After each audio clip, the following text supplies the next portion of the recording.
লাইভে চলে আসো।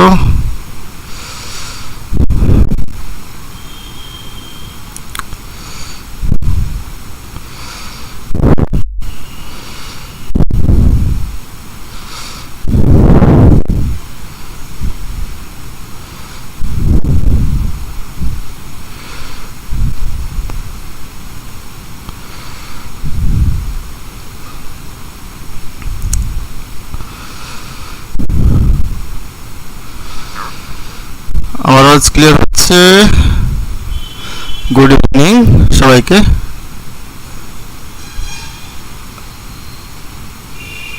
আমার আওয়াজ ক্লিয়ার কিনা আমাকে বলো।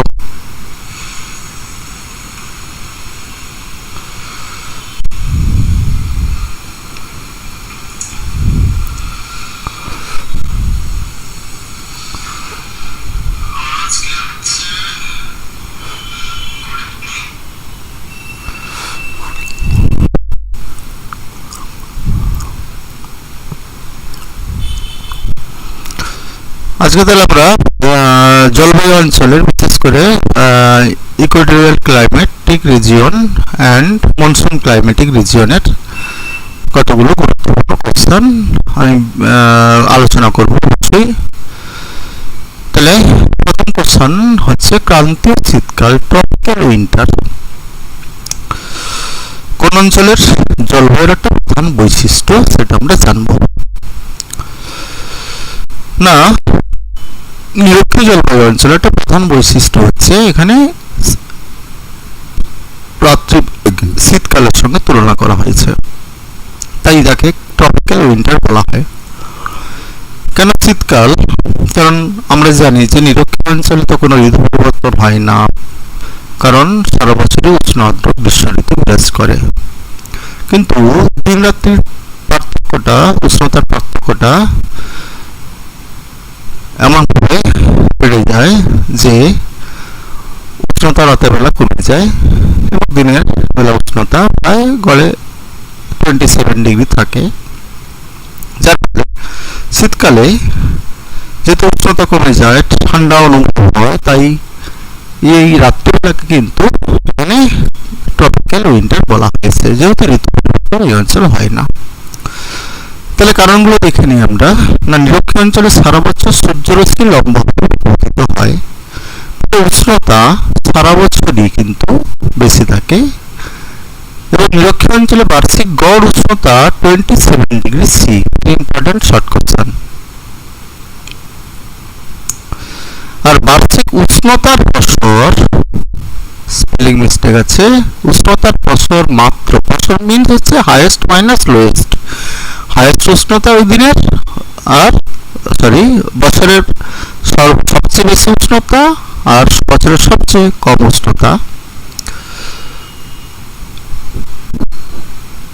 সেটার যে পার্থক্য, সেই পার্থক্য মাত্র 2 ডিগ্রি থেকে 3 ডিগ্রি হয়। আর এই অঞ্চলে প্রতিদিন বিকেলবেলা ব্যাপক বজ্রবিদ্যুৎ সহ একটা মেঘ সৃষ্টি হয়, যাকে বলি আমরা বাদল মেঘ বা বর্ষণ মেঘ। সেটা হচ্ছে কিউমুলোনিম্বাস মেঘ। সেই কিউমুলোনিম্বাস মেঘ থেকে বৃষ্টি হয়ে যাওয়ার পর সন্ধ্যেবেলা আকাশ পুরো মেঘমুক্ত থাকে এবং আকাশ পুরো ঝকঝকে থাকে, যার ফলে তারাগুলো দেখতে পাওয়া যায়। এই সময় বায়ুমণ্ডলের তাপমাত্রা অনেকটা নেমে গিয়ে প্রায় 20 ডিগ্রি সেন্টিগ্রেড থেকে 25 ডিগ্রি সেন্টিগ্রেড হয় রাতের বেলা। এই রাতের বেলা যেহেতু 27 থেকে হয়ে যায় প্রায় 20 ডিগ্রি থেকে 25 ডিগ্রি, রাতের বেলায় যেহেতু উষ্ণতা কিছুটা কমে যায়, তাই এখানকার বা নিরক্ষীয় অঞ্চলের অধিবাসীদের কাছে এই উষ্ণতা কমে যাওয়াটা খানিকটা আরামদায়ক হয়। তাই শীতকালে উষ্ণতা কিছুটা কমে যাওয়ার কারণে এটাকে, রাত্রিবেলাটাকে হচ্ছে ক্রান্তীয় শীতকাল বলা হয়েছে। নিশ্চয় ব্যাপারটা ক্লিয়ার হয়েছে।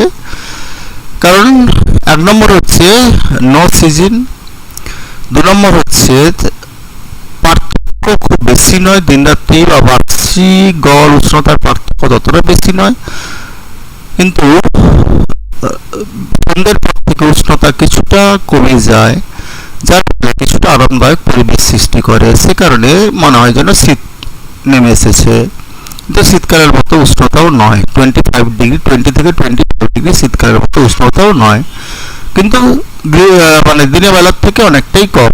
তাই একে ক্রান্ত শীতকাল, রাত্রিবেলাটাকে ক্রান্ত শীতকাল বলা হয়েছে। পরে চাঁদোয়া বা ক্যানোপি। তাহলে নিরক্ষীয় বনাঞ্চলের একটা প্রধান বৈশিষ্ট্য হচ্ছে ক্যানোপি সৃষ্টি। তাহলে ক্যানোপি কি, কেন সৃষ্টি হয় আমরা দেখে নেই। না, নিরক্ষীয় বনাঞ্চলের জলবায়ুতে সারা বছর ধরে অত্যধিক উষ্ণতা আর বৃষ্টিপাতের ফলে এখানে উদ্ভিদগুলি খুব ঠাসাঠাসি ভাবে জন্মায়, মানে ঘনভাবে জন্মায়।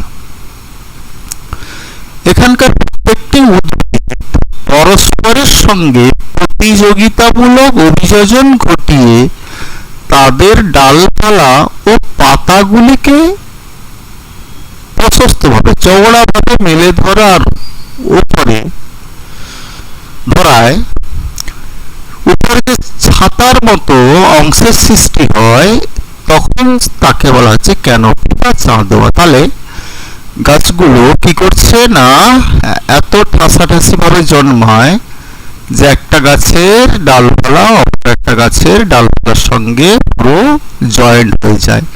মনে হয় একটা ছাতা, যে ছাতার মধ্য দিয়ে সূর্যের আলো পুরোটা প্রবেশ করতে পারছে না। এই অংশটাকে বলা হচ্ছে ক্যানোপি বা চাঁদোয়া। এটি উপর থেকে সবুজ কার্পেটের মতো দেখতে লাগে। নিরক্ষীয় অঞ্চলে এই চাঁদোয়া ভেদ করে সূর্যের আলো বনভূমির তলদেশে পৌঁছাতে পারে না। ফলে দিনের বেলাতেও এখানকার যে বনাঞ্চল, সেই বনাঞ্চল হচ্ছে অন্ধকারাচ্ছন্ন থাকে এবং সূর্যের আলো পুরোটা প্রবেশ করতে পারে না বলে বনভূমির তলদেশ স্যাঁতসেঁতে থাকে। আর এই অন্ধকার বনাঞ্চলের তলদেশে নানা রকম লতা, গুল্ম এবং পরগাছা উদ্ভিদ জঙ্গল লক্ষ্য করা যায়।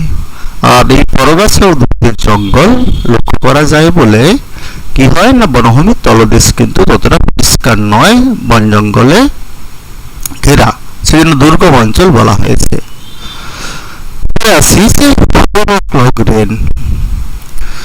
না, নিরক্ষীয় অঞ্চলে যে বিকেল 4টের বৃষ্টি, যেটাকে আমরা বলি প্রতিদিন বিকেল বেলা বৃষ্টিপাত সংঘটিত হয়, একেই বলা হচ্ছে বিকেল 4টের বৃষ্টি। কেন সৃষ্টি হয় না, 1 নম্বর কারণ হচ্ছে নিরক্ষীয় অঞ্চলে সূর্যরশ্মি লম্বভাবে পড়ে। নদী ও সমুদ্রের উপর পড়ায় প্রচুর পরিমাণে জলীয় বাষ্প তৈরি হয়ে বায়ুতে মিশে যায় এবং এর সঙ্গে সঙ্গে উদ্ভিদের যে প্রচ্ছেদন হার, উষ্ণতা বাড়লে প্রচ্ছেদন হার বাড়ে, সেই প্রচ্ছেদন হারও কিন্তু যোগ হয়। অর্থাৎ গাছও কিন্তু তার প্রচ্ছেদনের মাধ্যমে জলীয় বাষ্প বায়ুমণ্ডলে ছেড়ে দেয়, ফলে বাতাসে জলীয় বাষ্পের পরিমাণটা বেড়ে যায়। তাই বিকেলের দিকে বায়ুতে জলীয় বাষ্প প্রায় 75% বেশি হয়ে যায়। আর বিকেলের দিকে 3টে থেকে 4টের সময় এই জলীয় বাষ্পপূর্ণ বাতাস উপরে উঠে গিয়ে ঘন কালো কিউমুলো নিম্বাস মেঘের সৃষ্টি করে। আর এই কিউমুলো নিম্বাস মেঘের থেকেই বজ্রবিদ্যুৎ সহ প্রবল ঝড় বৃষ্টি হয়। প্রতিদিন নিরক্ষীয় অঞ্চলে 4টের সময় পরিচলন বৃষ্টিপাত হয় বলে নিরক্ষীয় জলবায়ু অঞ্চলে এই বৃষ্টিপাতকে বলা হচ্ছে 4 o'clock রেন।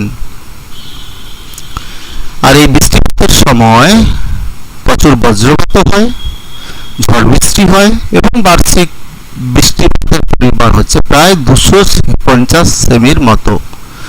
আর পরিচালন প্রক্রিয়া এখানে বৃষ্টিপাত হয়। তাহলে নিরক্ষীয় অঞ্চলে পরিচালন প্রক্রিয়ায় কেন বৃষ্টিপাত হয়? 1 নম্বর হচ্ছে লম্ব সূর্যরশ্মি, 2 নম্বর হচ্ছে পর্যাপ্ত জলীয় বাষ্পের যোগান। এই দুটো কিন্তু প্রধান কারণ। আর বৃষ্টিপাতের পরিমাণ বেশি হওয়ার জন্য এখানে কিন্তু উষ্ণ আর্দ্র আবহাওয়া সৃষ্টি হয়েছে। কারণ উষ্ণ আর্দ্র আবহাওয়া, আর্দ্রতা বেশি থাকলে ভ্যাপসা রকমের গরম, যেটাকে আমরা বলি ভ্যাপসা গরম, সেরকম আবহাওয়া সৃষ্টি হয় এই নিরক্ষীয় অঞ্চলে। পরে কোশ্চেন আসছে যে বাগিচা কৃষি, অর্থাৎ বাগিচা মানে হচ্ছে বাগান, বাগান তৈরি করে বা বাগান আকারে যে সকল ফসলের চাষ করা হয়, এক কথায় তাকে বলা হচ্ছে বাগিচা কৃষি। বিশেষ করে ক্রান্তীয় এবং উপক্রান্তীয় জলবায়ু অঞ্চলে, ইম্পর্টেন্ট শর্ট কোশ্চেনের জন্য, সেই ক্রান্তীয় এবং উপক্রান্তীয় জলবায়ু অঞ্চলে প্রচুর মূলধন বিনিয়োগ করে শ্রমিক এবং উন্নত পরিকাঠামো ও দক্ষ ব্যবস্থাপনার সাহায্যে আন্তর্জাতিক বাণিজ্যের উদ্দেশ্যে যে রপ্তানি নির্ভর কৃষি ব্যবস্থা গড়ে ওঠে তাকে বলা হচ্ছে বাগিচা কৃষি বা আবাদি কৃষিও বলা হয়। তাহলে আবাদি কৃষি, বাগিচা কৃষি সেম।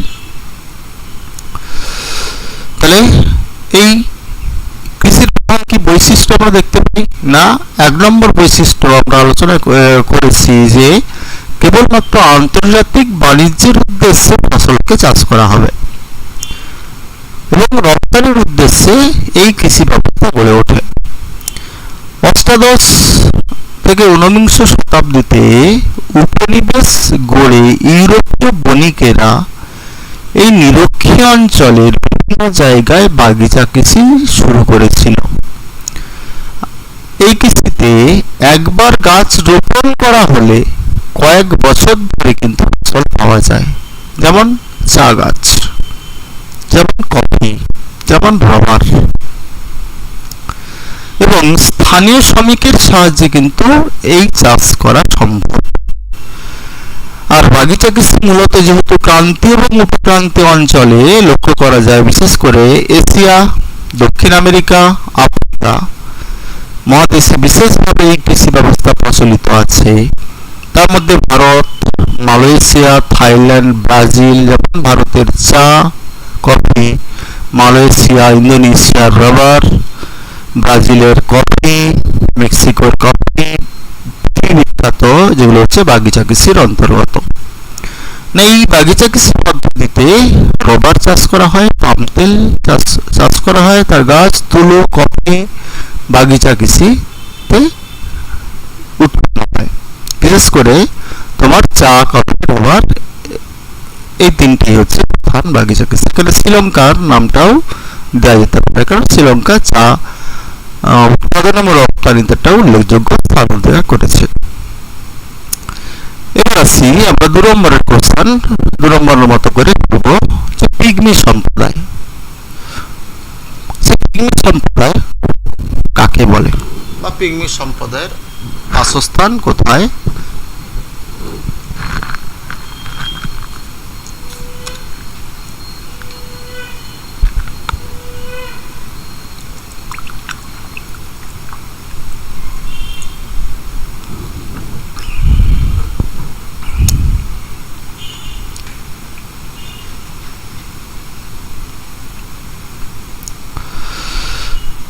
পিগমি সম্প্রদায় হচ্ছে নিরক্ষীয় অঞ্চলে একটা আদিম জনগোষ্ঠী, আর পৃথিবীর সব থেকে কম উচ্চতার জনগোষ্ঠী হচ্ছে পিগমি। এরা বসবাস করে কোথায় না, মধ্য আফ্রিকার নিরক্ষীয় অঞ্চলে, যে কঙ্গো নদী, যেখানে ঘন জঙ্গল, যাকে আফ্রিকার জঙ্গল বলা হয়, সেই জঙ্গলে এরা বসবাস করে। এদের উচ্চতা মাত্র 150 সেমি বা 4 ফুট 11 ইঞ্চি হয়। এদের মধ্যে যারা একটু লম্বা তাদের বলা হয় পিগময়েড। এরা নিগ্রয়েড সম্প্রদায়ের মানুষজন। কঙ্গো অববাহিকায় প্রায় 2,50,000 থেকে 6 লক্ষ পিগমি উপজাতির মানুষের বসবাস রয়েছে।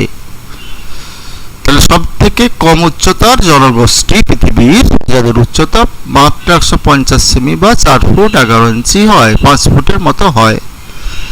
এর থেকেও কিছু লম্বা হয় যাদেরকে পিগময়েড বলা হয়। আর এরা হচ্ছে নিগ্রো সম্প্রদায়ের অন্তর্গত বা নিগ্রোয়েড, যাকে এক কথায় বলা হচ্ছে নিগ্রোয়েড সম্প্রদায়ের অন্তর্গত। এদের বাসস্থান হচ্ছে কঙ্গো নদীর অববাহিকায় ঘন জঙ্গলেরা বসবাস করে। পরের কোশ্চেন, রেড ইন্ডিয়ান না বিশেষ করে ব্রাজিলের যে আমাজন অববাহিকা, সেই উচ্চ আমাজন অববাহিকায় রেড ইন্ডিয়ানদের বসতি লক্ষ্য করা যায়। এরা শিকার করে জীবিকা নির্বাহ করে। এরা হাওয়াই দ্বীপপুঞ্জ এবং পশ্চিম ভারতীয় দ্বীপপুঞ্জ, দক্ষিণ আমেরিকা ও উত্তর আমেরিকার দক্ষিণ দিকে কিন্তু ছড়িয়ে ছিটিয়ে রয়েছে। বর্তমানে এরা কিছুটা উন্নত হয়েছে, এর কারণ এদের জীবিকা হচ্ছে শিকার করা, আদিম প্রবৃত্তি ও প্রাচীন জীবিকা সত্তাভিত্তিক কৃষিকাজের মাধ্যমে এরা জীবিকা নির্বাহ করছে। তাহলে বর্তমানে এরা কিন্তু চাষবাস করছে এবং সেই চাষবাসের মাধ্যমে জীবন ধারণ করছে। তাহলে রেড ইন্ডিয়ান সম্পর্কে বলতে গেলে তাহলে কোথায় বসবাস করে, বিশেষ করে আমাজন অববাহিকায়, এছাড়া হাওয়াই দ্বীপপুঞ্জ, পশ্চিম ভারতীয় দ্বীপপুঞ্জ, উত্তর আমেরিকার দক্ষিণ দিকে। এদের প্রধান জীবিকা হচ্ছে শিকার করা, কিন্তু বর্তমানে এরা কৃষিকাজ করে জীবনযাপন করছে। পরে হচ্ছে বান্টু সম্প্রদায়। তাহলে বান্টু সম্প্রদায় সম্পর্কে একটু জেনে নেই যে আফ্রিকার যে নাইজার এবং কঙ্গো নদী, সেই নদী অববাহিকায় বান্টু উপজাতিদের বাসস্থান রয়েছে। বান্টু মানে হলো হিউম্যানস বা পিপল। দক্ষিণ আফ্রিকা অঞ্চলে প্রায় 50,000 বান্টু উপজাতির মানুষ বসবাস করে। এদের প্রধান জীবিকা হলো বন থেকে ফলমূল সংগ্রহ করা আর শিকার করা। আর কি করছে না, এরা প্রাচীন পদ্ধতিতে কৃষিকাজ করে জীবিকা নির্বাহ করছে। তাহলে দুটো জিনিস এখানে মনে রাখতে হবে যে কঙ্গো এবং নাইজার নদীর অববাহিকায় এরা মূলত বসবাস করছে। এদের প্রধান জীবিকা হচ্ছে ফলমূল সংগ্রহ এবং শিকার করা, তার সঙ্গে এরা কিন্তু প্রাচীন পদ্ধতিতে জীবন ধারণ ভিত্তিক বা নিজেদের পেট ভরানোর জন্য কৃষিকাজ করে থাকে। পরে আসি সিমাং এবং সাকাই উপজাতি। বিশেষ করে দক্ষিণ পূর্ব এশিয়ার পাহাড়ি অঞ্চলে এই সিমাং এবং সাকাই উপজাতিরা বসবাস করে। এরা কি করছে বর্তমানে, আগে তো এরা প্রাচীন জনগোষ্ঠী, এরা বর্তমানে কি করছে না, রবার, দক্ষিণ পূর্ব এশিয়ায় রবার চাষ প্রচুর হয়, মালয়েশিয়া, ইন্দোনেশিয়া, এই অঞ্চলে রবার বাগিচাগুলিতে কৃষক রূপে জীবিকা নির্বাহ করছে। এছাড়া এরা পাহাড়ি ঢালে ঝুম চাষ করছে। ঝুম চাষ মানে কি না, পাহাড়ের ঢালে গাছপালা কেটে, গাছপালাকে পুড়িয়ে সেখানে জমি তৈরি করা, সেই গাছপালা পোড়ানো অংশগুলোকে মাটির সঙ্গে মিশিয়ে দেওয়া, পরে ওই জমিতে চাষবাস করা। 2 থেকে 3 বছর পর চাষবাস করতে, মানে প্রাচীন পদ্ধতিতে চাষবাস, সেই চাষবাস করার পর যখন দেখে যে মাটির উর্বরতা শক্তি কমে গেছে, ফসল আর ভালো ফলছে না, তখন ওই জমি ছেড়ে তারা অন্য আবার পাহাড়ি ঢালে চলে যায়, সেখানে আবার গাছপালা ধ্বংস করে, পুড়ায়, আবার জমি তৈরি করে নতুনভাবে চাষবাস শুরু করে। এইভাবে যে স্থানান্তর হয়ে কৃষিকাজ, এই কৃষিকাজকে বলা হচ্ছে স্থানান্তর কৃষি। তাহলে স্থানান্তর কৃষি, সেই স্থানান্তর কৃষিকেই ভারতে এবং দক্ষিণ পূর্ব এশিয়ার দেশগুলোতে, বাংলাদেশেও ঝুম চাষ বলা হয়। তাহলে পাহাড়ি ঢালেরা ঝুম চাষ করে কিন্তু জীবিকা অর্জন করছে। পরে আসি ভেরি ইম্পর্টেন্ট একটা কোশ্চেন, যে নিরক্ষীয় বনাঞ্চলের উদ্ভিদের যে স্তর ভিত্তিক অবস্থান লক্ষ্য করা যায়, সেই স্তরগুলো কি কি। একজন বিজ্ঞানী, তার নাম হচ্ছে সিমন্স, তিনি বলেছেন যে সমস্ত অঞ্চলে উষ্ণতা ও বৃষ্টিপাত সব থেকে বেশি লক্ষ্য করা যায় সেখানে নিরক্ষীয় চিরসবুজ অরণ্য গড়ে ওঠে। এই নিরক্ষীয় চিরসবুজ অরণ্যের উদ্ভিদের যে প্রজাতি, সেই প্রজাতিগুলোকে 7টা স্তরে উনি ভাগ করেছেন। তাহলে প্রথম হচ্ছে অরণ্য বৃক্ষ। না, নিরক্ষীয় বনাঞ্চলে প্রতি হেক্টরে 40 থেকে 100 রকম প্রজাতির লম্বা গাছ লক্ষ্য করা যায়। এদেরকে বলা হচ্ছে অরণ্য বৃক্ষ। যেমন রোজউড, আয়রন উড, সব কঠিন গাছ, উড, কোকো, সিঙ্কোনা, আবলুস, রবার, মেহগনি প্রভৃতি। এই গাছগুলো হচ্ছে অরণ্য বৃক্ষ। প্রতি হেক্টরে 40 থেকে 100 রকম প্রজাতির গাছ লক্ষ্য করা যায়। আমরা চিত্রে একটু দেখে নেই যে কয়েকটা স্তরে ভাগ করেছি আমরা। এটা হচ্ছে অরণ্যের মেঝে, সেখানে ঝোপঝাড়পূর্ণ অংশ, নিচু তলার স্তর, সেখানে অল্প উচ্চতার গাছ।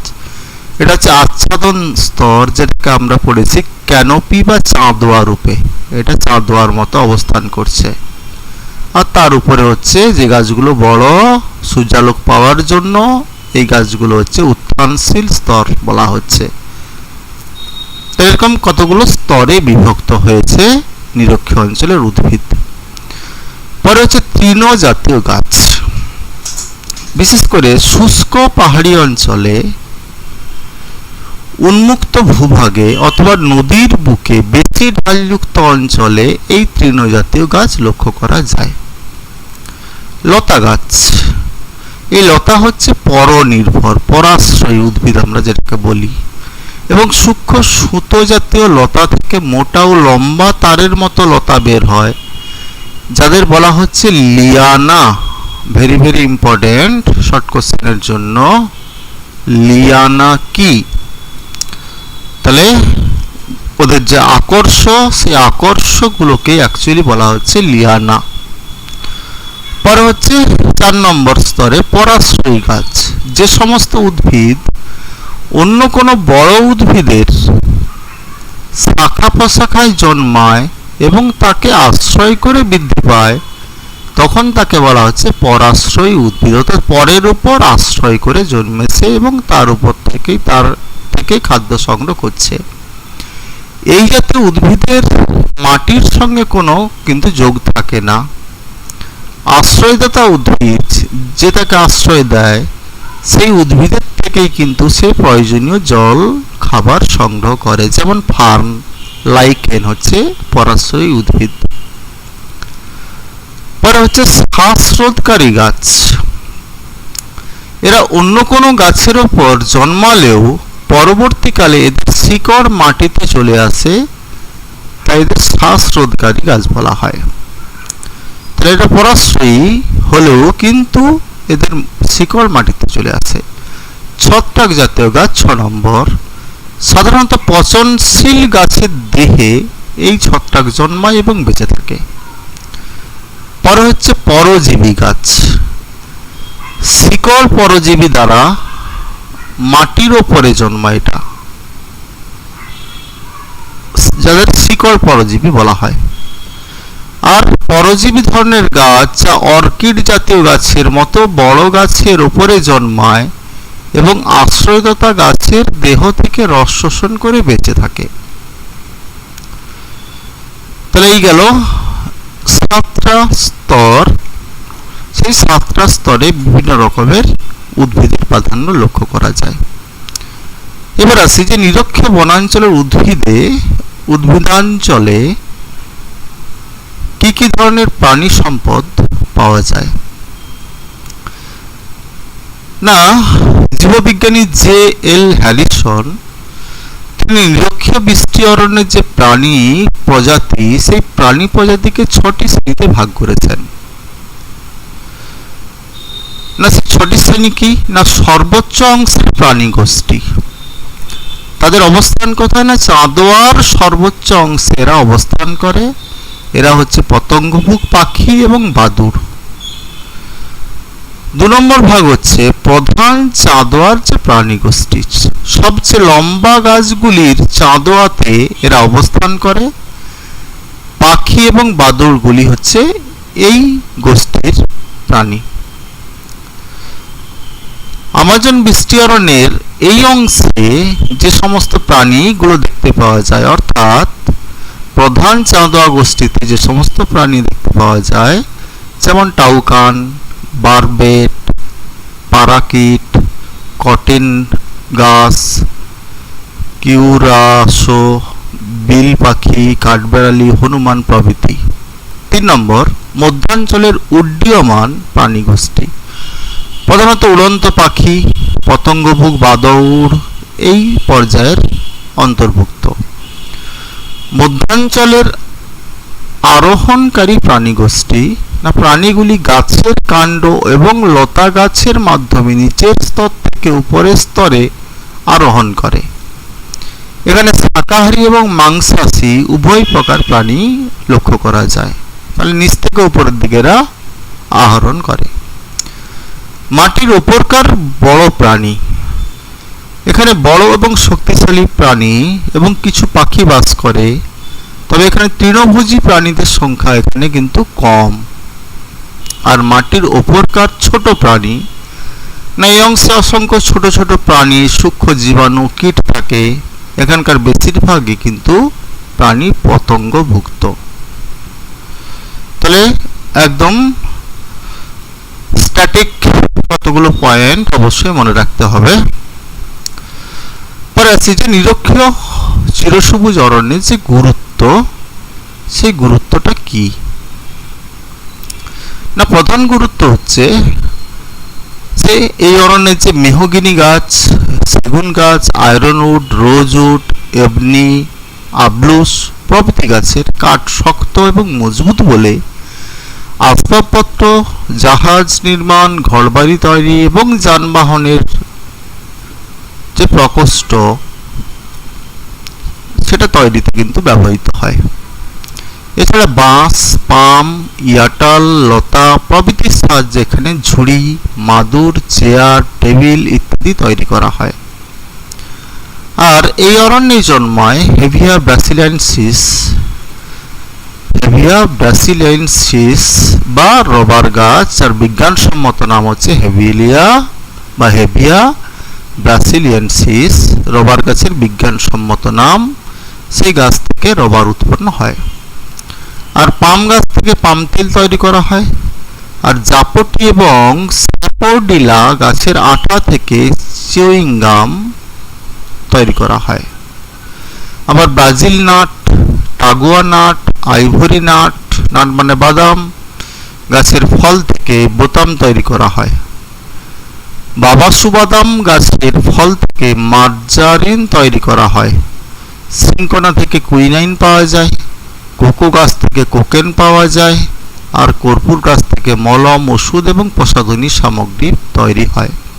এছাড়া ফলমূল, পাতা, আঠা ইত্যাদি প্রচুর পরিমাণে কিন্তু এই অরণ্য থেকে পাওয়া যায়। তাই বাণিজ্যিক গুরুত্ব কিন্তু খুব বেশি। পরে কোশ্চেন যে নিরক্ষীয় বনভূমির প্রচুর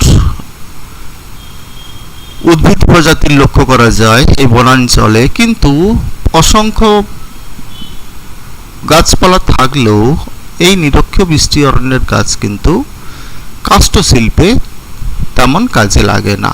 সেজন্য নিরক্ষীয় অঞ্চল কাষ্ঠ শিল্পে ততটা উন্নত নয়। তার কারণ হচ্ছে কি না, এই অঞ্চলের যে অরণ্য খুব দুর্ভেদ্য, অর্থাৎ সহজে প্রবেশ করা যায় না। তাই পরিবহনের অভাবে এই অঞ্চলে কাষ্ঠ শিল্প কিন্তু অনুন্নত। সেকেন্ড কারণ হচ্ছে এই বনভূমিতে বিভিন্ন প্রজাতির গাছ পাশাপাশি একসঙ্গে জন্মায়। তাহলে বিভিন্ন প্রজাতির গাছ যদি জন্মায় তাহলে বেছে বেছে গাছ কাটা, কোনটা কাগজ এবং কাষ্ঠ শিল্পের জন্য লাগবে, সেই বেছে বেছে গাছ কাটাটা কিন্তু অনেক কঠিন হয়ে যায়। বাণিজ্যিক ভিত্তিতে কিন্তু তাই কাঠ সংগ্রহ করা কিন্তু অসুবিধা দেখা দেয়। আর প্রচুর পরিমাণে বৃষ্টিপাতের প্রভাবেই এই অরণ্যাঞ্চলে লতাগুল্ম আগাছার পরিমাণ এত বেশি যে বনভূমির ভেতরে প্রবেশ করা অনেক কষ্টসাধ্য। আর ভিজে স্যাঁতস্যাঁতে পরিবেশ, তাহলে স্যাঁতস্যাঁতে পরিবেশ আর বনভূমির তলদেশে বিষাক্ত কীটপতঙ্গ, সাপ ও অস্বাস্থ্যকর জলবায়ু শ্রমিকদের কাঠ সংগ্রহে অসুবিধার সৃষ্টি করে। আর এখানকার বনভূমির তলদেশ সবসময় ভেজা থাকে বা আর্দ্র থাকে, ফলে বনভূমির তলদেশে প্রবেশ করা কিন্তু কঠিন হয়ে যায়। 5 নম্বর কারণ, যে গাছের গুঁড়িগুলো শক্ত আর ভারী হয় এই অরণ্যের, তাই নদী পথে তা বয়ে আনা কিন্তু সহজে যায় না, ফলে সড়ক পথে সেটাকে বয়ে আনতে গেলে কিন্তু খরচ অনেক বেশি পড়ে যায়। তাই এই সকল কারণগুলোর জন্য কিন্তু নিরক্ষীয় বৃষ্টি অরণ্যে কাষ্ঠশিল্পের তেমন প্রসার ঘটেনি। পরে যাই, যে নিরক্ষীয় জলবায়ুর সঙ্গে মানুষের জীবনযাপন প্রণালীর, অর্থাৎ জলবায়ুর সঙ্গে মানুষের জীবনযাপন প্রণালীর একটা গভীর সম্পর্ক রয়েছে। আমরা নিরক্ষীয় জলবায়ুর সাপেক্ষে মানুষ কিভাবে জীবনযাপন করে বিভিন্ন এলাকা ভিত্তিক আমরা দেখে নেই। বিশেষ করে প্রথম হচ্ছে আমাজন অববাহিকা।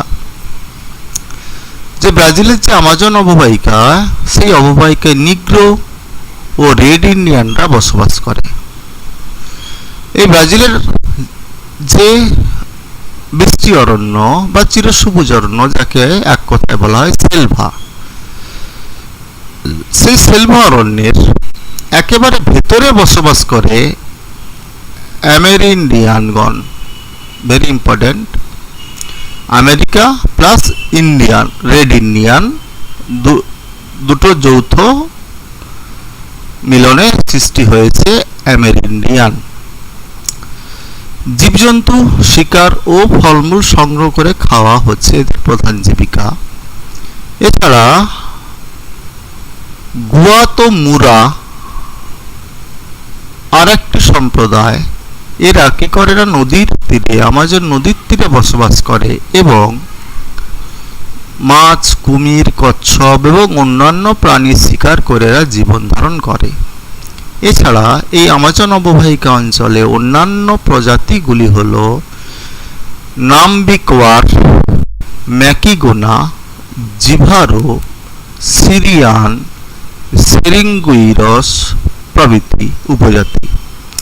আর এই সেরিঙ্গুইরস উপজাতির মানুষেরা রবার গাছের আঠা নিষ্কাশনের কাজ করে।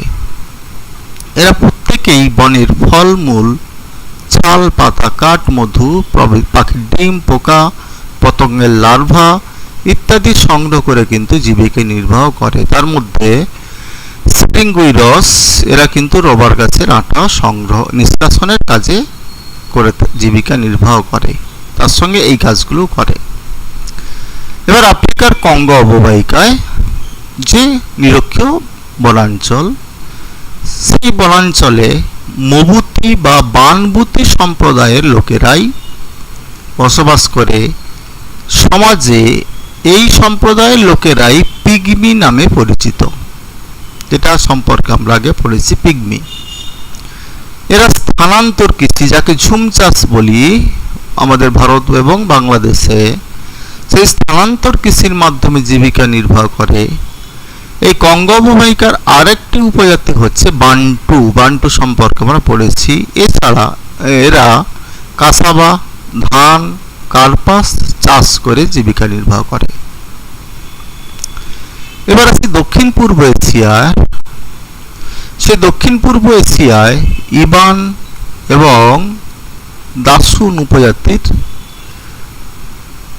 মালয় উপদ্বীপের পূর্বাংশে বসবাস করে দক্ষিণ পূর্ব এশিয়ার। এরাও কিন্তু স্থানান্তর কৃষিকাজ করে জীবিকা নির্বাহ করে। মালয়েশিয়ার পার্বত্য অঞ্চলে সিমাং ও সাকাই উপজাতিরা বসবাস করে। জঙ্গলের যাযাবর বৃত্তির মাধ্যমে কিন্তু এরা জীবিকা নির্বাহ করে। এছাড়া অন্যান্য, যেমন বর্নিওর যে সম্প্রদায়, পুনান সম্প্রদায়, সেলিবিস দ্বীপের তোরাজা সম্প্রদায় জনগোষ্ঠী, অষ্টাদশ এবং ঊনবিংশ শতাব্দীতে উপনিবেশ স্থাপনের পর ইউরোপীয়রা বাগিচা কৃষি যখন চালু করে, তারপর এই অঞ্চলগুলি আস্তে আস্তে করে উন্নত হয়েছে। বর্তমানে দক্ষিণ পূর্ব এশিয়ার মালয়, জাভা, সুমাত্রায় রবার চাষ করা হচ্ছে। পশ্চিম ভারতীয় দ্বীপপুঞ্জে আখ, কলা চাষ করা হচ্ছে। আফ্রিকার গিনি উপকূলে কোকো চাষ করা হচ্ছে, পাম চাষ হয়। বর্তমানে এই সমস্ত স্থানগুলির উপজাতিরা জীবিকা নির্বাহের একটা নতুন পথের দিশা পেয়েছে। তাহলে তাদের জীবনেও কিন্তু পরিবর্তন ঘটেছে, আস্তে আস্তে পরিবর্তন ঘটছে, ভবিষ্যতেও পরিবর্তন, আরো পরিবর্তন লক্ষ্য করা যাবে। যেমন আমরা তুন্দ্রা জলবায়ু অঞ্চলের এস্কিমো সম্পর্কে অনেক কিছু জেনেছি। তাহলে নিরক্ষীয় বনভূমির সাম্প্রতিক পরিবর্তনগুলো কি কি ঘটেছে? বিশেষ করে ব্রাজিলের আমাজন জঙ্গল, আফ্রিকার কঙ্গো, এই অঞ্চলগুলোতে যে চিরহরিত বনাঞ্চল, বর্তমানে বহির্বিশ্বের প্রভাব পড়ার ফলে এই বনভূমির প্রচণ্ড ক্ষতি হচ্ছে। কয়েক মাস আগে আমাজনের জঙ্গলে কিন্তু তোমার দাবানল সৃষ্টি হয়, সেলভারণ্যের দাবানল, সে দাবানল যার ফলে প্রচুর পরিমাণে বনভূমি ধ্বংস হয়ে যায়। যেমন বড় বড় শহর গড়ে ওঠার জন্য জঙ্গল কেটে পরিষ্কার করে দেওয়া হচ্ছে, ফলে বায়োডাইভার্সিটি বা জীববৈচিত্র্যের কিন্তু হানি ঘটছে। সেকেন্ড, জঙ্গল থেকে কাঠ বয়ে নিয়ে যাওয়ার জন্য 1970 খ্রিস্টাব্দে, সালটা very very important, trans Amazon highway স্থাপিত হয়েছে। হাইওয়ে মানে স্থলপথ, অর্থাৎ সড়কপথ। ফলে পরিবেশের এই রাস্তা তৈরি করার ফলে পরিবেশের কিন্তু অবক্ষয় হয়েছে। রাস্তা তৈরি করতে গেলে গাছপালা কাটতে হয়, মাটি কাটতে হয় ইত্যাদি। বহু অঞ্চলে খনিজ সম্পদ আবিষ্কৃত হওয়ায় তা উত্তোলনের জন্য জঙ্গলের বিনাশ ঘটানো হচ্ছে। যেমন বক্সাইট খনি পাওয়া গেছে। পর্যটন শিল্পকে সরকারিভাবে গুরুত্ব দেওয়া হয়েছে, যার ফলে জঙ্গলের দূষিত হচ্ছে। সেই জঙ্গলের বন্যপ্রাণী কিন্তু ক্ষতিগ্রস্ত হচ্ছে। নদীতে অনেক জলবিদ্যুৎ প্রকল্প চালু হওয়ার ফলে জঙ্গলের সেই যে স্নিগ্ধতা, সেই যে জঙ্গলের সেই যে প্রাকৃতিক সৌন্দর্য, সেই সৌন্দর্য কিন্তু নষ্ট হয়ে গেছে। আবার বনভূমি ধ্বংসের ফলে গ্রিনহাউস গ্যাসের প্রভাব বাড়ছে, যেটা পরবর্তীকালে গোটা বিশ্বব্যাপী তার প্রভাব লক্ষ্য করা যাবে। পরে আসি নিরক্ষীয় জলবায়ুর বৈশিষ্ট্য কি। তাহলে প্রথম হচ্ছে উষ্ণতা।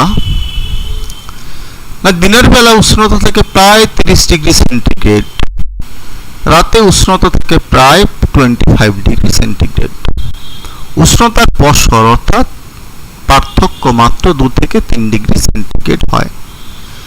বার্ষিক গড় উষ্ণতা 27 degree centigrade, very very important short কোশ্চেনের জন্য।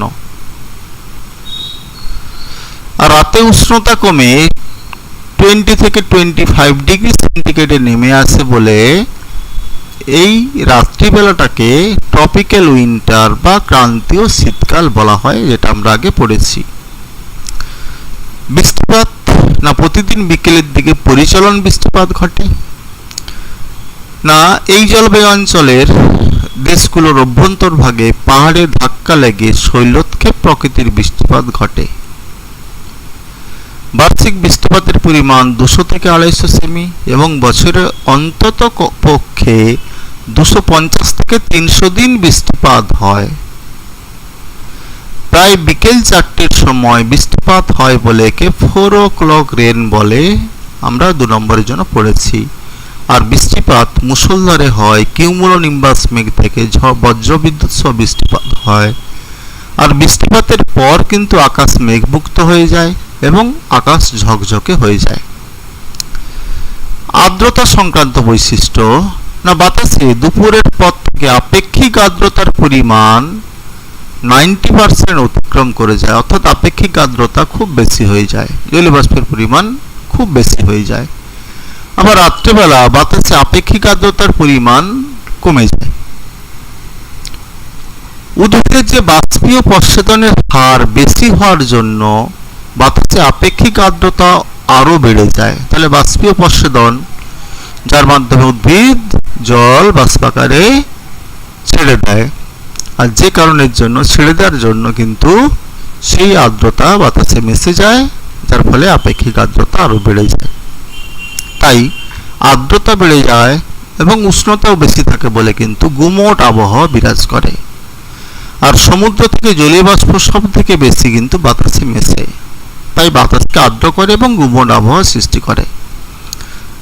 মেঘ সংক্রান্ত বৈশিষ্ট্য, মূলত কিউমুলোনিম্বাস মেঘ থেকে কিন্তু বিকেলের দিকে বৃষ্টিপাত হয়। আর সারাদিন ধরে মেঘ জমে জমে বিকেলে 3টা থেকে 4টের সময় সারা আকাশ কালো হয়ে যায়।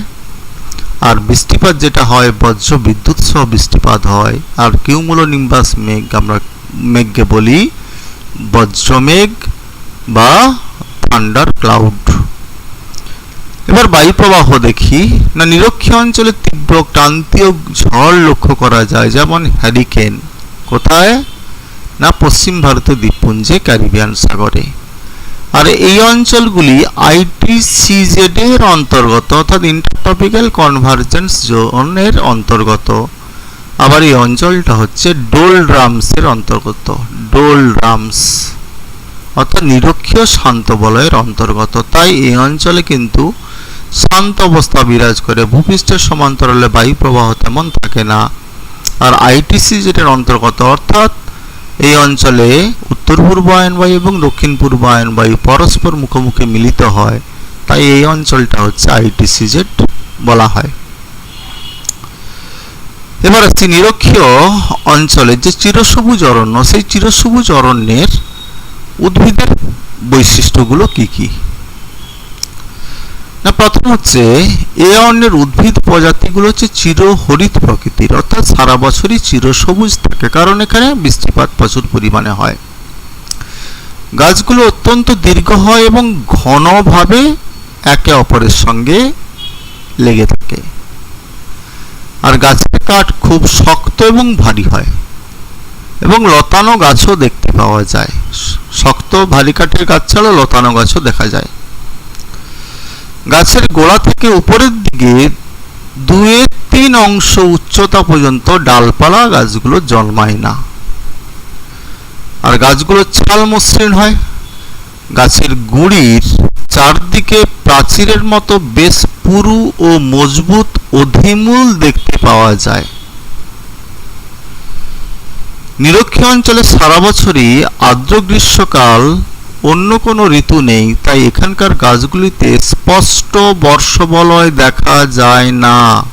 তাহলে বর্ষবলয় দেখে আমরা গাছের বয়স নির্ধারণ করি। তাই ঋতু নেই বলে কিন্তু ঋতু পরিবর্তন হয় না বলে নিরক্ষীয় অঞ্চলের গাছগুলোতে বর্ষবলয় লক্ষ্য করা যায় না। সারা বছর এখানে একই ঋতু থাকে বলে ফুল ফোটার ও ফল ধরার কোনো বিশেষ মরশুম দেখা যায় না। ভেরি ইম্পর্টেন্ট একটা পয়েন্ট। একই ঋতু, কখন ফুল ফুটবে, কখন ফুল ঝরবে, কখন ফল ধরবে, সে সম্পর্কে এখানে কোনো সিস্টেম নেই। একটি ছোট এলাকার মধ্যে বিভিন্ন প্রজাতির বৃক্ষের সমাবেশ লক্ষ্য করা যায়। এই নিরক্ষীয় বৃষ্টি অরণ্যে 2 বর্গ কিমিতে প্রায় 300 রকম প্রজাতি গাছ লক্ষ্য করা যায়। ভেরি ভেরি ইম্পর্টেন্ট শর্ট কোশ্চেনের জন্য।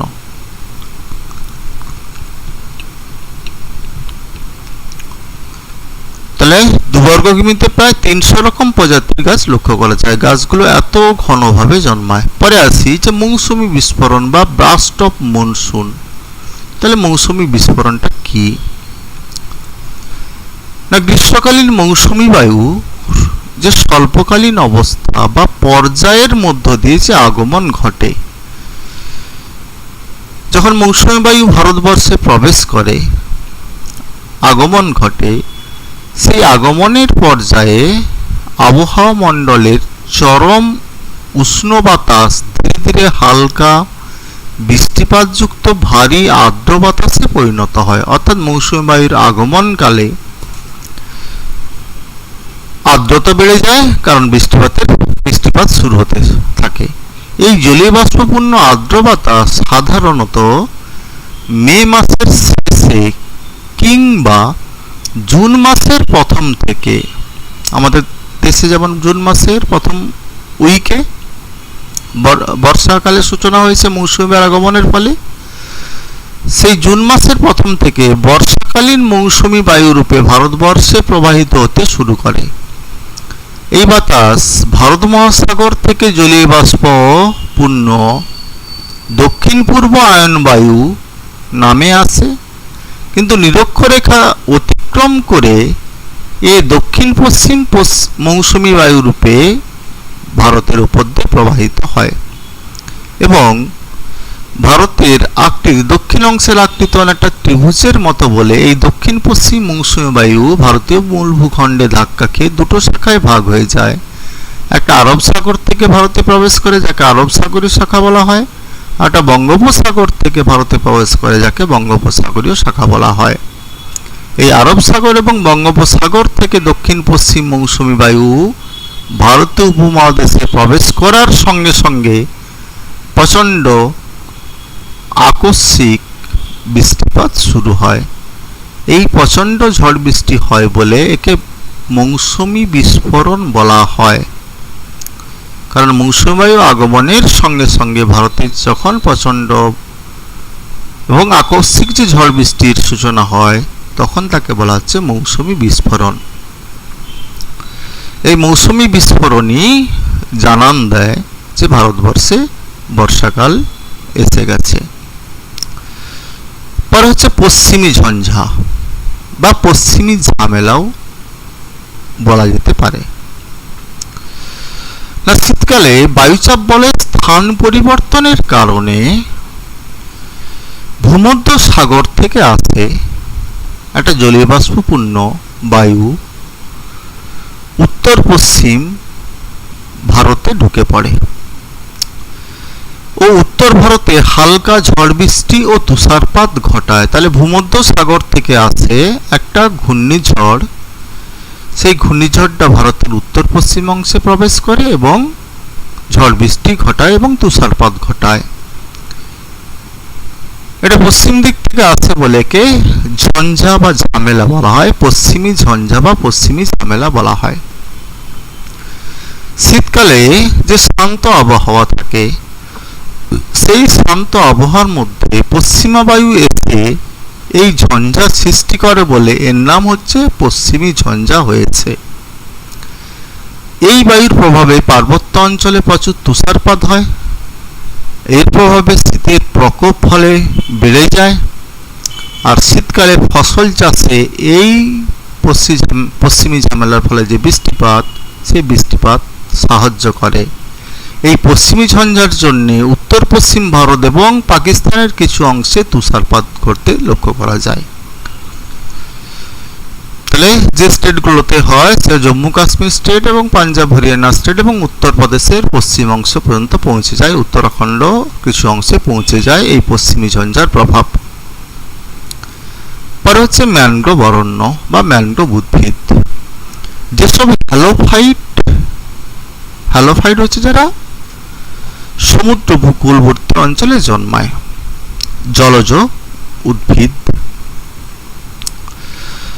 সমুদ্র উপকূলবর্তী অঞ্চলে কিংবা নদীর মোহনার খাঁড়িতে যেখানে সমুদ্রের নোনা জলের জোয়ার ভাটা খেলে সেই সব অঞ্চলে লবণাক্ত মাটিতে জন্মায় সেই হ্যালোফাইট উদ্ভিদকে বলা হচ্ছে ম্যানগ্রোভ অরণ্য।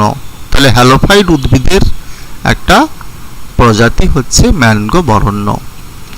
এই অরণ্য অঞ্চলে বার্ষিক বৃষ্টিপাতের পরিমাণ হয় 50 থেকে 100 সেমি, আর লবণাক্ত জলাভূমিতে শোষণ এবং শ্বাসকার্য ব্যাহত হওয়ায় এতে শ্বাসমূল থাকে এবং ট্রেসমূলগুলি উদ্ভিদগুলিকে জোয়ার ভাটা এবং সমুদ্র স্রোতের হাত থেকে যান্ত্রিক দৃঢ়তা প্রদান করে, অর্থাৎ গাছগুলো সোজাভাবে দাঁড়িয়ে থাকতে পারে সমুদ্র স্রোত এবং জোয়ার ভাটা এলেও। কেন না, ঠেস মূল আছে বলে। এই অরণ্যের উদ্ভিদগুলো লবণাক্ত মাটিতে জন্মায়, ফলে মাটিতে অঙ্কুরোদ্গম হয় না বলে উদ্ভিদ ফলের মধ্যেই তার অঙ্কুরোদ্গম ঘটায়, বীজকে কাদামাটিতে ডুবে যাওয়ার হাত থেকে রক্ষা করে। আর এরকম প্রকৃতির অঙ্কুরোদ্গমকে বলা হচ্ছে জরায়ুজ অঙ্কুরোদ্গম। এরকম ম্যানগ্রোভ অরণ্য দেখতে পাওয়া যায় ভারতবর্ষের গঙ্গা এবং সিন্ধু নদীর বদ্বীপ অঞ্চল ও খাঁড়িতে। ওড়িশাতে দেখতে পাওয়া যায়, যেমন ওড়িশার ভিতরকণিকা। তামিলনাড়ুতে দেখতে পাওয়া যায়, কেরল, কর্ণাটক, মহারাষ্ট্র, গুজরাট, এই সমস্ত রাজ্যে সমুদ্র উপকূলবর্তী অঞ্চলে এই ম্যানগ্রোভ অরণ্য দেখতে পাওয়া যায়। আর পশ্চিমবঙ্গের সুন্দরবন অঞ্চল ম্যানগ্রোভের জন্য আদর্শ। এবার আসছি মৌসুমী জলবায়ুর বৈশিষ্ট্য।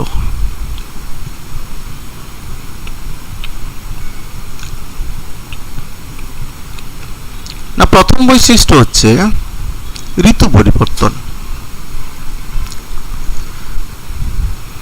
দক্ষিণ পশ্চিম ও উত্তর পূর্ব মৌসুমী বায়ুর চক্রাকারে পরিবর্তনের মাধ্যমে দক্ষিণ পশ্চিম মৌসুমী বায়ুর আগমনকাল জুন মাসের প্রথম সপ্তাহ আর উত্তর পূর্ব মৌসুমী বায়ুর প্রত্যাবর্তনকাল হচ্ছে সেপ্টেম্বর মাস।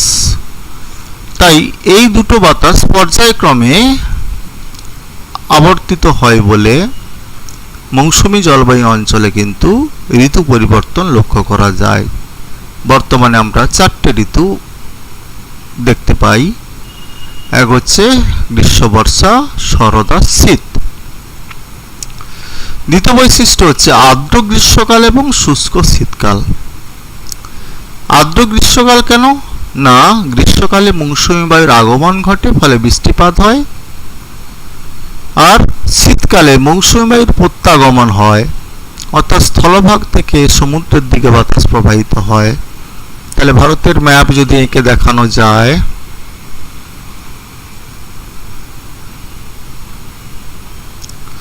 তাহলে এই ডাইরেকশনে দক্ষিণ পশ্চিম মৌসুমী বায়ু প্রবাহিত হয়। তাই ভারতে বর্ষাকালের সূচনা করে। তাই গ্রীষ্মকাল হচ্ছে আর্দ্র। ঠিক শীতকাল সেপ্টেম্বর মাসের পর, সেপ্টেম্বর মাস থেকে শুরু হয়, উল্টো দিক থেকে, বিপরীত দিক থেকে বাতাস প্রবাহিত হয়, অর্থাৎ স্থল থেকে সমুদ্রের দিকে বাতাস প্রবাহিত হয়। সেই বাতাসটার নাম হচ্ছে উত্তর পূর্ব মৌসুমী বায়ু। এর স্থলভাগ থেকে আসে বলে কিন্তু এতে জলীয়বাষ্পের পরিমাণ কম থাকে, তাই বৃষ্টিপাত হয় না শীতকালে। তাই শীতকাল হচ্ছে শুষ্ক। ঋতুভেদে বায়ুচাপের পরিবর্তন। না, মৌসুমী জলবায়ু অঞ্চলে স্থানভেদে এবং ঋতুভেদে বায়ুচাপের তারতম্য লক্ষ্য করা যায়। তাহলে ঋতুভেদে যদি বায়ুচাপে পরিবর্তন হয়, গ্রীষ্মকালে উত্তর পশ্চিম ভারতে লো প্রেসার সৃষ্টি হয়, আবার শীতকালে ভারতের অংশে হাই প্রেসার সৃষ্টি হয়। তাহলে ঋতুভেদে কিন্তু বায়ুচাপের পরিবর্তন লক্ষ্য করা যায়। ঋতুভেদে বায়ু প্রবাহের পরিবর্তন। না, প্রধান দুটো ঋতুতে সম্পূর্ণ বিপরীত দিক থেকে বায়ু প্রবাহিত হয়। উত্তর গোলার্ধে গ্রীষ্মকালে মৌসুমী জলবায়ুর অন্তর্গত স্থানগুলিতে দক্ষিণ পশ্চিম মৌসুমী বায়ু প্রবাহিত হয়, আর শীতকালে উত্তর পূর্ব মৌসুমী বায়ু লক্ষ্য করা যায়। অর্থাৎ দক্ষিণ পশ্চিম মৌসুমী বায়ু যে ডাইরেকশনে প্রবাহিত হয়, তার বিপরীত ডাইরেকশনে শীতকালে উত্তর পূর্ব মৌসুমী বায়ু প্রবাহিত হয়। তাই দক্ষিণ পশ্চিম মৌসুমী বায়ু ভারতে প্রবেশ করে বর্ষা ঘটায়। তাই দক্ষিণ পশ্চিম মৌসুমী বায়ু, এটাকে বলা হচ্ছে আগমনকাল, যেটা জুন মাসের প্রথম সপ্তাহে। আর প্রত্যাগমন কাল হচ্ছে শরৎকাল, এবং সেই শরৎকালে প্রত্যাগমন করে যেটা উত্তর পূর্ব মৌসুমী বায়ু। ঋতুভেদে উষ্ণতার পরিবর্তন। মৌসুমী জলবায়ু অঞ্চলে বার্ষিক গড় উষ্ণতার পরিমাণ হচ্ছে প্রায় 24 ডিগ্রি সেন্টিগ্রেড। গ্রীষ্মকালীন গড় উষ্ণতার পরিমাণ হচ্ছে 27 ডিগ্রি সেন্টিগ্রেড থেকে 32 ডিগ্রি সেন্টিগ্রেড হয়। শীতকালে উষ্ণতার পরিমাণ হয় প্রায় 19 ডিগ্রি সেন্টিগ্রেড থেকে 22 ডিগ্রি সেন্টিগ্রেড। বৃষ্টিপাতের ধরন। না, মৌসুমী বৃষ্টিপাতের অধিকাংশই হয় শৈলক্ষেপ প্রকৃতির, অর্থাৎ পাহাড় বা পর্বতে বাধা পেয়ে, জলীয়বাষ্পপূর্ণ বায়ু বাধা পেয়ে বৃষ্টিপাত ঘটায়। তবে পরিচলন বৃষ্টিপাতও ঘটে, এবং ঘূর্ণাবর্ত বা ঘূর্ণবাত বা ঘূর্ণিঝড় বা ঘূর্ণবৃষ্টি, যেমন কালবৈশাখী, এই জলবায়ু অঞ্চলেও কিন্তু লক্ষ্য করা যায়। বৃষ্টিপাতের পরিমাণ বার্ষিক গড় বৃষ্টিপাতের পরিমাণ 150 থেকে 200 সেমি। আর বৃষ্টিপাতের ক্ষেত্রে অসম বন্টন লক্ষ্য করা যায়, অর্থাৎ সব জায়গায় সমান হারে বৃষ্টিপাত হয় না। এবার আসি যে মৌসুমী জলবায়ু অঞ্চলের উদ্ভিদ সম্পর্কে। না, মৌসুমী জলবায়ু উদ্ভিদের যে প্রধান বৈশিষ্ট্যগুলো, কারণ জলবায়ুর সঙ্গে উদ্ভিদের সম্পর্ক ঘনিষ্ঠ, জলবায়ু অঞ্চলের উপর ভিত্তি করেই কিন্তু উদ্ভিদগুলো কিন্তু তারা অভিযোজিত হয়েছে। তাই যেখানে যেরকম জলবায়ু সেখানে সেরকম উদ্ভিদ প্রজাতির অবস্থান লক্ষ্য করা যায়। না, মৌসুমী জলবায়ু অঞ্চলে শীতকালে জলের অভাবে, কারণ শীতকালে বৃষ্টিহীন থাকে, শীতকাল শুষ্ক হয়, আর শীতকালে জলের অভাবে কিন্তু এই পাতা ঝরা অরণ্য গড়ে উঠেছে, যেটাকে আমরা পর্ণমোচী অরণ্য বলি। বনভূমির বেশি বৃষ্টিযুক্ত অঞ্চলে সেখানে আর্দ্র পাতাঝরা বা আর্দ্র পর্ণমোচী, আর যেখানে একটু কম বৃষ্টিপাত হয় সেখানে শুষ্ক পর্ণমোচী অরণ্য গড়ে উঠেছে। এই বনভূমি চিরসবুজ বনভূমির মতো কিন্তু খুব বেশি ঘন হয় না, কারণ এখানে বৃষ্টিপাত তেমন হয় না। আর এই বনভূমির গাছগুলি বিভিন্ন আকৃতির হয় এবং বিভিন্ন উচ্চতা হয়ে থাকে। এই বনভূমি শাল, সেগুন প্রভৃতি গাছের পাতা খুব বড় হয়, আবার আম, জাম, শিশু, কুল প্রভৃতি গাছের পাতা মাঝারি বা ছোট হয়। বিশেষ করে আর্দ্র পর্ণমোচী বা আর্দ্র পাতাঝরা বনভূমির তলদেশ ঘন ঝোপঝাড় দেখা যায় কিন্তু, এবং ঘন বাঁশঝাড়ও দেখতে পাওয়া যায় এই আর্দ্র পর্ণমোচী অরণ্যে। ক্রান্তীয় পাতাঝরা বনভূমির গাছের গুঁড়ি অত্যন্ত মোটা হয় এবং গাছের ডাল খুবই পুরু হয় এবং অমসৃণ হয়, অর্থাৎ শাখা প্রশাখা, অসংখ্য শাখা প্রশাখা যুক্ত হয়।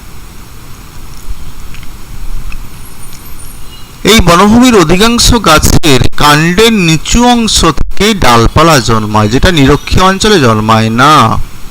একদম কাণ্ড তার নিচু অংশ থেকে ডালপালা জন্মাচ্ছে, কিন্তু নিরক্ষীয় অঞ্চলে কি হয়? নিরক্ষীয় অঞ্চলে অনেক উঁচু থেকে ডালপালা জন্মায়, কারণ সূর্যরশ্মি কে আগে পাবে তার সঙ্গে প্রতিযোগিতায় অংশ নেয় গাছগুলো। সে কারণে গাছগুলো হচ্ছে চাঁদোয়া সৃষ্টি করে।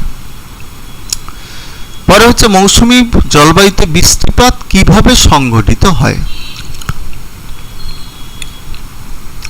না, বিশেষ করে মৌসুমী জলবায়ু অঞ্চলের অবস্থান যদি দেখা যায় 10 ডিগ্রি থেকে 30 ডিগ্রি উত্তর দক্ষিণ অক্ষাংশের মধ্যে এই জলবায়ু অঞ্চল লক্ষ্য করা যায়। যে দেশগুলোতে দেখা যায়, বিশেষ করে এশিয়ার মধ্যে Bharat, Bangladesh, Pakistan, Sri Lanka, Vietnam, Thailand, Myanmar প্রভৃতি স্থানে কিন্তু মৌসুমী জলবায়ু লক্ষ্য করা যায়।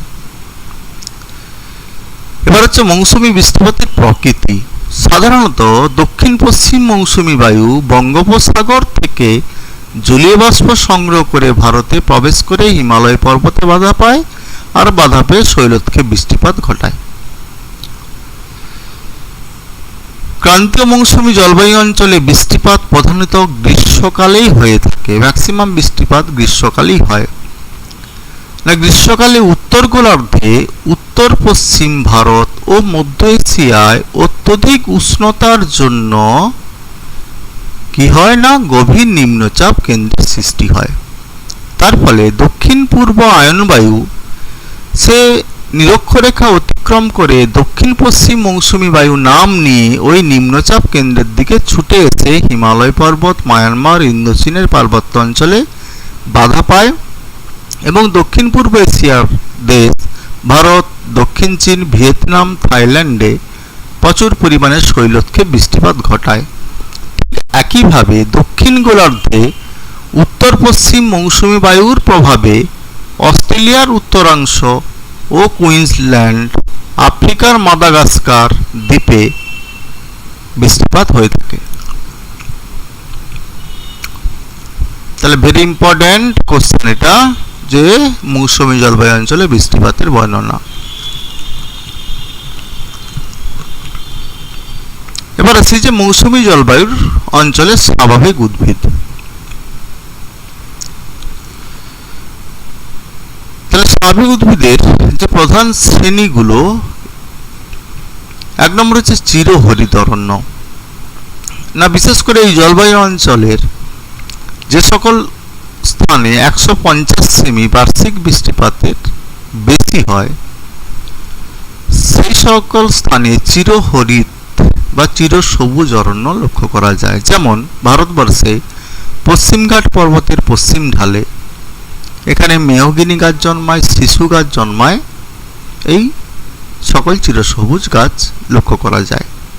পর্ণমোচী গাছ, যেখানে উষ্ণতা খুব বেশি কিন্তু বৃষ্টিপাত 150 সেমির মতো এবং শীতকাল শুষ্ক থাকে, সেখানে এই পাতাঝরা বৃক্ষ কিন্তু লক্ষ্য করা যায়।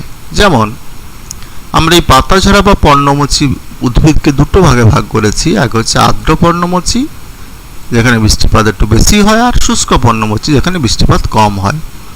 তাহলে আর্দ্র পর্ণমোচী হচ্ছে 100 থেকে 150 সেমি বৃষ্টিপাত যুক্ত অঞ্চলে আর্দ্র পর্ণমোচী উদ্ভিদ জন্মায়।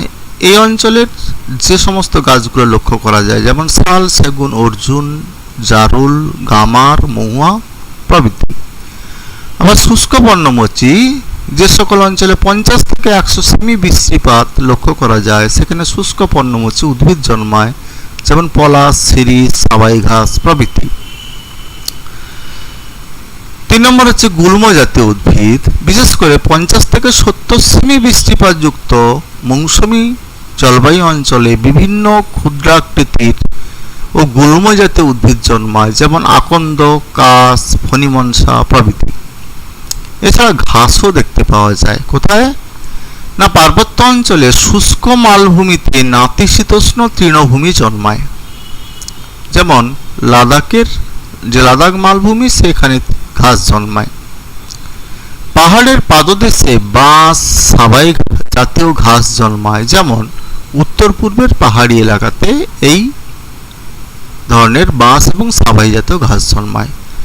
আবার বৃষ্টির ছায়া অঞ্চল, অর্থাৎ যে অঞ্চলে বৃষ্টিপাতের পরিমাণ কম হয়, সেখানে বৃষ্টির অভাবে ঘাস জন্মায়। যেমন পশ্চিমঘাট পর্বতের পূর্ব ঢালে একটা বৃষ্টির ছায়া অঞ্চল, সেই পূর্ব ঢালে কিন্তু ঘাস জন্মায়। যাকে সেই জন্যে ওই পূর্ব ঢালে যে তৃণ জন্মায়, সেজন্য ভারতের সাভানা বলা হয় ওই অঞ্চলকে। আর ম্যানগ্রোভ উদ্ভিদ জন্মায় বিশেষ করে নদীর মোহনা অঞ্চলে, খাঁড়ি এলাকাগুলোতে, সমুদ্রের তীরবর্তী এলাকাগুলোতে ম্যানগ্রোভ বা লবণাম্বু উদ্ভিদ জন্মায়, যেমন সুন্দরবনের সুন্দরী, গরান, গেওয়া প্রভৃতি। পরে আসি যে মৌসুমী অরণ্যের বাণিজ্যিক ব্যবহার কি। বাণিজ্যিক দিক থেকে মৌসুমী অরণ্য কতটা গুরুত্বপূর্ণ, সেটাই হচ্ছে আলোচনার বিষয়। না, মৌসুমী বনভূমিতে যে শাল, সেগুন, শিশু, পুন, তুন প্রভৃতি গাছের যে কাঠ, সেই কাঠগুলো খুব শক্ত হয় এবং মজবুত হয়। তাই এই কাঠগুলি দিয়ে আসবাবপত্র তৈরি হয়, ঘরবাড়ি তৈরি করা হয়, রেলের স্লিপার তৈরি করা হয়, জাহাজের মাস্তুল তৈরি করা হয়। আবার এই অরণ্যের যে বাঁশ, সাবাই ঘাস, সেই বাঁশ এবং সাবাই ঘাস থেকে কাগজের মণ্ড তৈরি করা হয়। আর এখানকার যে মহুয়া গাছের ফুল, সেই ফুল থেকে সুরা তৈরি করা হয়। ক্রান্তীয় শুষ্ক পাতাঝরা বনভূমির অপেক্ষাকৃত নিকৃষ্ট কাঠ বিভিন্ন শিল্পে ব্যবহৃত হয় বা জ্বালানি কাঠ হিসেবে ব্যবহার করা হয়। আবার পলাশ এবং কুল গাছে যে লাক্ষা কীট পালন করা হয়, তা থেকে গালা উৎপন্ন হয়। এই গালা রং শিল্পের একটা প্রয়োজনীয় কাঁচামাল। এই বনভূমির বাঁশ ও বেত আসবাবপত্র তৈরি, গৃহসজ্জার বিভিন্ন উপকরণ তৈরিতে ব্যবহৃত হয়। অন্যান্য ব্যবহার হচ্ছে শাল গাছের নির্যাস থেকে ধুনো তৈরি করা হয়, হোগলা পাতা এবং গোল পাতা, যেগুলো ম্যানগ্রোভ অরণ্য, ঘরের চাল ছাওয়া হয়। আবার চন্দন কাঠ থেকে তেল এবং প্রসাধনী দ্রব্য তৈরি করা হয়। এছাড়া এই বনভূমি থেকে মধু, মোম, গদ, রেশম, মশলা, ফল প্রভৃতি সংগ্রহ করা হয়। এবার আসি যে মৌসুমী জলবায়ু অঞ্চলের খনিজ সম্পদ। কোথায় কি খনিজ সম্পদ পাওয়া যায় এই জলবায়ু অঞ্চলে? তাহলে এই অঞ্চলের যে সমস্ত স্থানে খনিজ সম্পদ পাওয়া যায় তার মধ্যে অবশ্যই ভারতের ছোটনাগপুর মালভূমি, সেখানে প্রায় সকল প্রকার খনিজ সম্পদ পাওয়া যায়, তাই ছোটনাগপুর মালভূমিকে ভারতের খনিজ ভাণ্ডার বলা হয়। লোহা, করিক, তামা, দস্তা, চুনাপাথর, কয়লা, ডলোমাইট, জিপসাম প্রভৃতি পাওয়া যায় খনিজ তেল ছাড়া। এছাড়া অসমের অববাহিকা, সেখানে খনিজ তেল উত্তোলন করা হয়। দামোদর নদীর অববাহিকা অঞ্চলে সেখান থেকে কয়লা উত্তোলন করা হয়। পাকিস্তানে খনিজ লবণের জন্য বিখ্যাত। বাংলাদেশে প্রচুর পরিমাণে প্রাকৃতিক গ্যাস পাওয়া যায়। মায়ানমারে টাংস্টেন, দস্তা, ফসফেট প্রচুর পরিমাণে পাওয়া যায়। থাইল্যান্ডে টিন পাওয়া যায়। মালয়েশিয়াতেও টিন পাওয়া যায়। অস্ট্রেলিয়ায় বক্সাইট পাওয়া যায়। চীনে কয়লা, লোহা, করিক, খনিজ তেল পাওয়া যায়। তাহলে স্থানগুলোর নাম মনে রাখতে হবে এবং কোথায় কি পাওয়া যায় সেটা অবশ্যই উল্লেখ করতে হবে। তাই কোশ্চেনটা ভেরি ভেরি ইম্পর্টেন্ট। পরে আসছি যে মৌসুমী জলবায়ু অঞ্চল কেন ঘনবসতিপূর্ণ, তার ব্যাখ্যা যদি পড়ে তাহলে কি লেখা যেতে পারে? না, মৌসুমী জলবায়ু অঞ্চল পৃথিবীর মধ্যে সব থেকে বেশি জনবসতিপূর্ণ বা ঘনবসতিপূর্ণ এলাকা, কারণ বেশিরভাগ স্থানগুলি এই অঞ্চলের সমভূমি হওয়ার জন্য কৃষিকাজের পক্ষে খুবই উপযোগী। আর সমভূমি হওয়ার জন্য এখানে রেল, সড়ক, পরিবহন ব্যবস্থা দ্রুত ব্যবস্থা গড়ে তোলা হয়েছে। আর এই সমস্ত অঞ্চলে যে সমস্ত নদীগুলো রয়েছে সেই আদর্শ নদীগুলির বেশিরভাগই কিন্তু এই মৌসুমী জলবায়ু অঞ্চলে অবস্থান করছে। এই নদীর জল সেচের কাজে, শিল্পে এবং বাণিজ্যে ব্যবহার করা হয়। আর এই অঞ্চল খনিজ সম্পদ ও প্রচুর পরিমাণে পাওয়া যায়। সেই খনিজ সম্পদ পাওয়া যায় বলে এখানে মানুষের ঘনবসতি লক্ষ্য করা যায়। তার সঙ্গে আন্তর্জাতিক সমুদ্রপথে বাইরের দেশের সঙ্গে বাণিজ্য করা সম্ভব হয়েছে, ফলে বাণিজ্যের প্রসার ঘটেছে।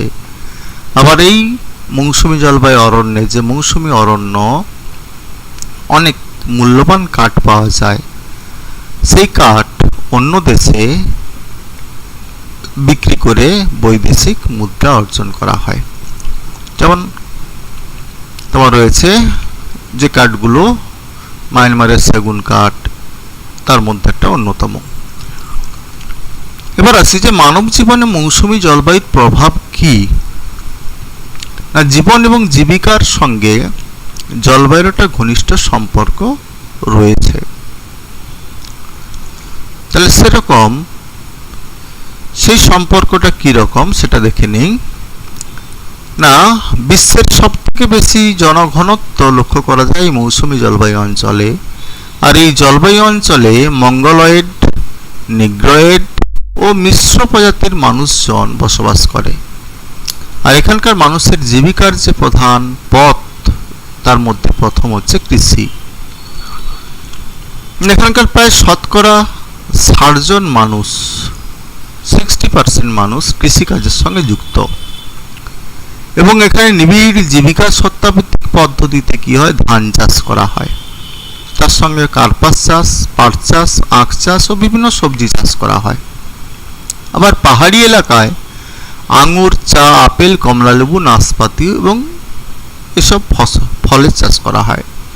সেখানে হচ্ছে পশুপালন, বিভিন্ন প্রকার পশুপালন এখানে করা হয়, বিশেষ করে গরু, ছাগল, ভেড়া, হাঁস, মুরগি প্রভৃতি।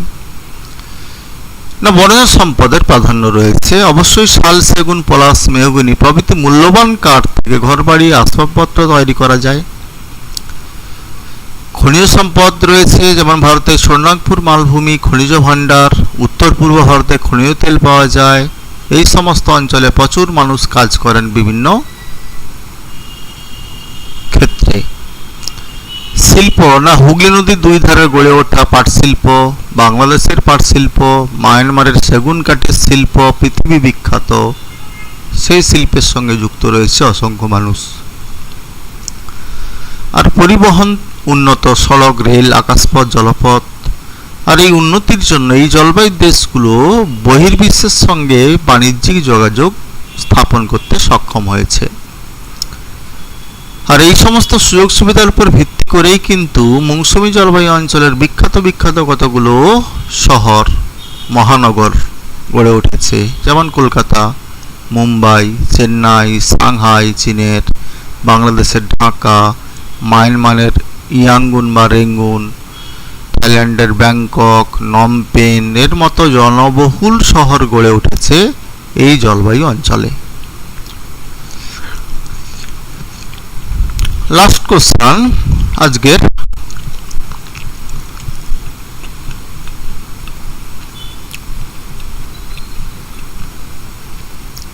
না সেটা হচ্ছে যে মৌসুমী জলবায়ু অঞ্চলে প্রতি বছরই বন্যা হয়, তার কারণ কি?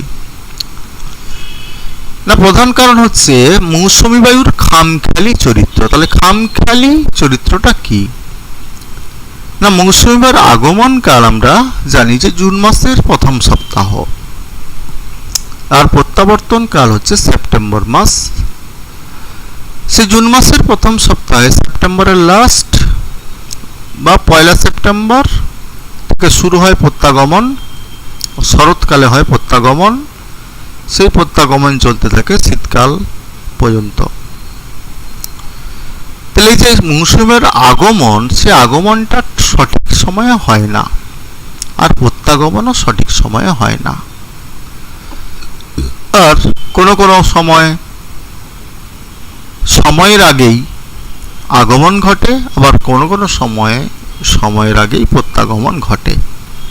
অর্থাৎ এই যে খামখেয়ালি চরিত্র, এই খামখেয়ালি চরিত্রের জন্যই প্রতি বছর বিশেষ করে মৌসুমী বায়ু অধ্যুষিত যে অঞ্চল দক্ষিণ পূর্ব এশিয়ার কোনো না কোনো দেশে বন্যা হয়। এর প্রধান কারণ কি? না মৌসুমী বায়ুর নির্দিষ্ট সময়ের আগেই এসে যাওয়া। তাহলে যখন আসার কথা তার আগেই পৌঁছে গেল, চাষিরা বুঝতেই পারল না, হঠাৎ এসে প্রচণ্ড বৃষ্টিপাত ঘটিয়ে নদী নালার জল বাড়িয়ে দিল, বন্যা ঘটিয়ে দিল। তারপর একটানা কয়েকদিন ধরে বৃষ্টি হওয়া, হঠাৎ হঠাৎ নিম্নচাপ স্থায়ী হওয়া, সেই নিম্নচাপের কারণে জলভাগ থেকে জলীয় বাষ্পপূর্ণ বায়ু ছুটে আসে এবং প্রচুর বৃষ্টিপাত ঘটাতে সাহায্য করে। আবার যে নদীগুলো আছে সেই নদীগুলো বরফ গলা জলে পুষ্ট নদীতে সেই মৌসুমী বৃষ্টিপাতের জল এসে পড়ার ফলে হাইড্রোগ্রাফ মানে জলের উচ্চতা মাপা হয় গ্রাফ আকারে, সেই জলের উচ্চতা বেড়ে যায়।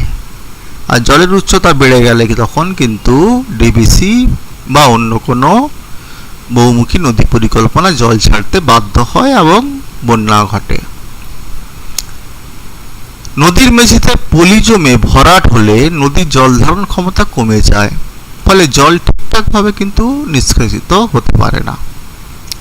আবার যে সমস্ত নদীগুলোতে মাল্টিপারপাস রিভার ভ্যালি প্রজেক্ট রয়েছে, অর্থাৎ বহুমুখী নদী পরিকল্পনা রয়েছে, কোনো কোনো বহুমুখী নদী পরিকল্পনার অধীন লকগেট তৈরি করা রয়েছে, সেই লকগেটগুলি ঠিক সময়ে খুলে জল পাস না করানোর ফলেও বন্যা হয়। যেমন ডিবিসিতে লকগেট রয়েছে, সেই লকগেট যদি ঠিকঠাক টাইমে না খোলা হয় তাহলে কিন্তু বন্যা হওয়ার সম্ভাবনা থাকে। একসঙ্গে সব জল ছেড়ে দিলে কিন্তু বন্যা হবে। আবার পাহাড়ি নদীগুলোতে ধস নেমে নদীপথ বন্ধ হয়ে যায়, তাহলে নদীর প্রবাহ পথ, সেই নদীর প্রবাহ পথে ধস নেমে মাটি, শিলাখণ্ড, বোল্ডার প্রভৃতি জমে গেল। তখন নদী কি করলো? নদী বাধাপ্রাপ্ত হলো। তখন নদী কিন্তু তার পথ পরিবর্তন করে এই অংশের মধ্য দিয়ে প্রবাহিত হলো, অর্থাৎ নদীর গতিপথ পরিবর্তন ঘটে ধস নামার ফলে। যখন এই অঞ্চলের উপর দিয়ে প্রবাহিত হচ্ছে তখন এই অঞ্চলে কিন্তু বন্যা সৃষ্টি করছে। যেমন তিস্তা নদীতে প্রায় এই ধরনের ঘটনা লক্ষ্য করা যায়। মানে তিস্তা নদী প্রায়ই গতিপথ পরিবর্তন করে, এমনকি ব্রহ্মপুত্র নদও গতিপথ পরিবর্তন করার কারণে পার্শ্ববর্তী এলাকায় কিন্তু বন্যার সৃষ্টি হয়। তাহলে আজকে আমরা নিরক্ষীয় জলবায়ু অঞ্চল এবং মৌসুমী জলবায়ু অঞ্চল পড়লাম। পরের দিন আমরা ভূমধ্যসাগর এবং তুন্দ্রা জলবায়ু অঞ্চলের যে এক্সট্রা কোশ্চেনগুলো আছে পরের দিন এক্সট্রা ডেট আমরা করে সেটা শেষ করব অবশ্যই। তাহলে আজকের মতো ক্লাস এখানেই স্টপ করছি। অবশ্যই যারা নতুন তারা অবশ্যই চ্যানেলটাকে লাইক, শেয়ার এবং সাবস্ক্রাইব করবে। অবশ্যই পাশে থাকা বেল আইকনটাকে প্রেস করে দেবে, যাতে আরও নতুন নতুন ভিডিওগুলো আপলোড করলে নোটিফিকেশান পৌঁছায় সবার আগে। অবশ্যই চ্যানেলটাকে শেয়ার করো বন্ধুদের মধ্যে, যাতে সবাই মোটামুটি এই করোনা বা প্যান্ডামিক সিচুয়েশানে সবাই মোটামুটি বাড়িতে বসে পড়াশোনা করার সুযোগ পায়। ঠিক আছে, গুড নাইট। অবশ্যই আর অবশ্যই যতটা বেশি সম্ভব শেয়ার করার চেষ্টা করো, কারণ এই চ্যানেলের মোটোই হচ্ছে learning, caring and sharing. By.